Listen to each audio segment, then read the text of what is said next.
hello बंधु सकल किता खबर कइयो चाই আপনাদের देखो একটা অ্যাক্সিডেন্ট হইছে কালকে মেঘালয় স্টার ফ্যাক্টরি ভিতরে মানে কোম্পানির গাড়ি একটা স্টার ফ্যাক্টরি কোম্পানির গাড়ি একটা মানে মানুষকে মারি লইছে একবারে তে ঘটনা মানে ঘটিছে আমরা রাতে আসলাম পার্কিং এর ভিতরে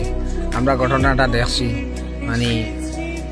তারা আইছে খাসিয়ার মানুষগুলো আইছে আইয়া আগুন উগুন লাগাইছে গাড়ি গুড়ি জ্বালাইছে তারপরে ফায়ার ব্রিগেড আইছে ফায়ার ব্রিগেড আইলে পানি উনি মারতে দিছে না ফায়ার ব্রিগেডে তারা গাড়ি গুড়ি জ্বালাইছে অফিস ভাঙছে কম্পিউটার পাথর সাতর মারছে কম্পিউটার ভাঙছে ইটাইছে ফালাইছে ভাঙছে আমরা ভিতরে আসলাম আগুন উগুন লাগাইয়া প্রায় 30-40 খান গাড়ি জ্বালাইছে কোম্পানির গাড়ি দেখো আপনা তুমি